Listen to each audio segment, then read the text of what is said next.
Welcome to the UpNext AI podcast. It's Tuesday, August 4th, 2026, and here's what matters in AI today. Microsoft Research has released Orchard, an open-source framework designed to make training and evaluating AI agents less dependent on bespoke, proprietary infrastructure. Its core component, Orchard ENV, is a Kubernetes-based environment service that can create and manage isolated agent workspaces at scale. That matters because agents do not operate as bare models. A coding agent, browser agent, or personal assistant needs tools, state, sandboxing, and an evaluation environment.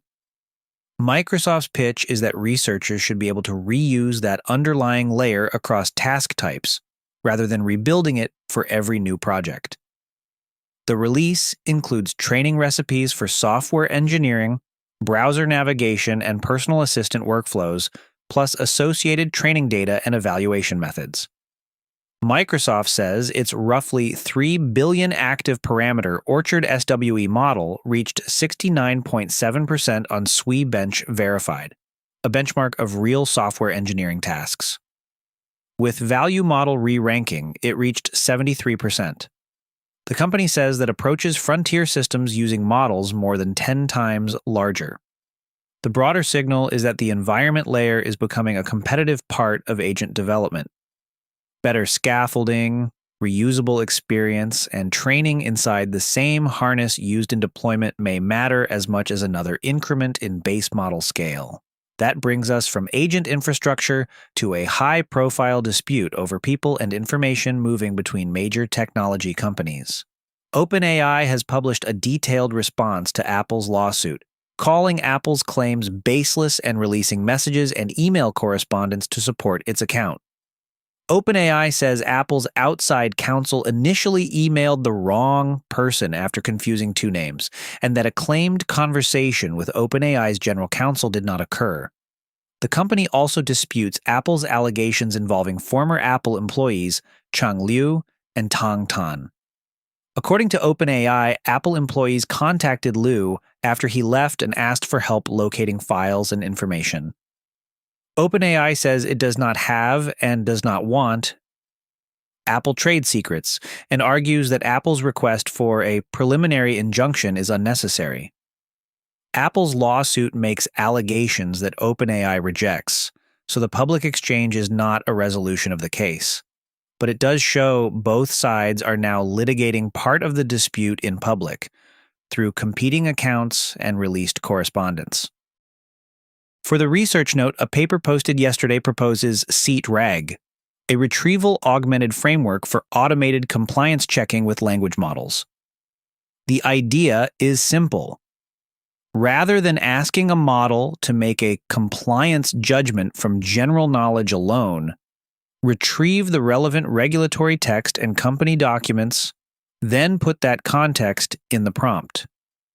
The researchers say the system extracts control questions from regulations and cross-references them with unstructured company documentation.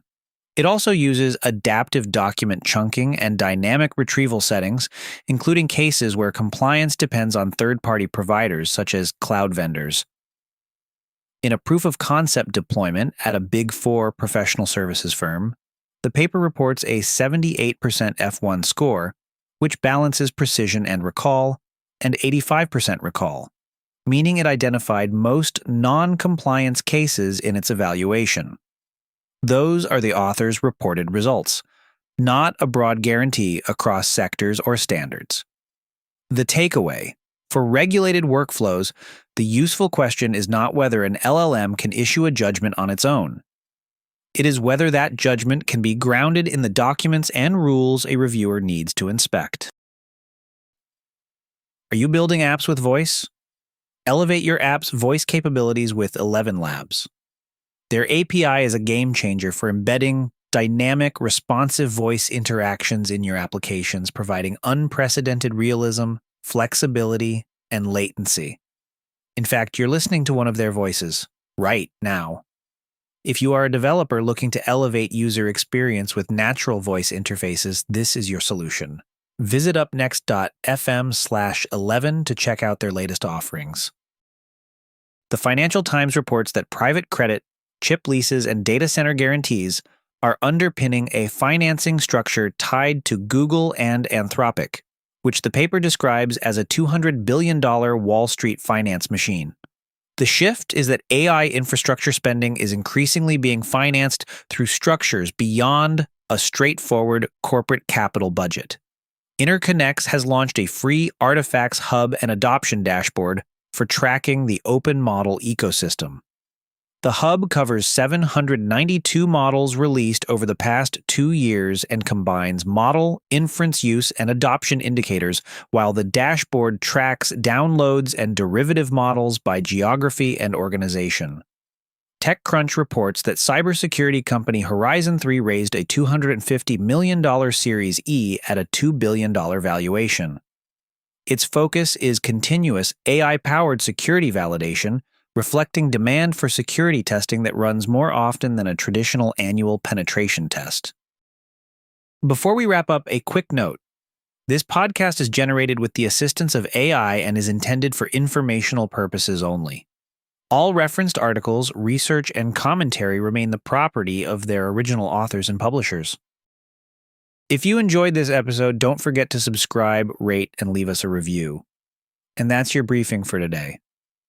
Full source links are in the episode notes, and we'll be back tomorrow with what's up next.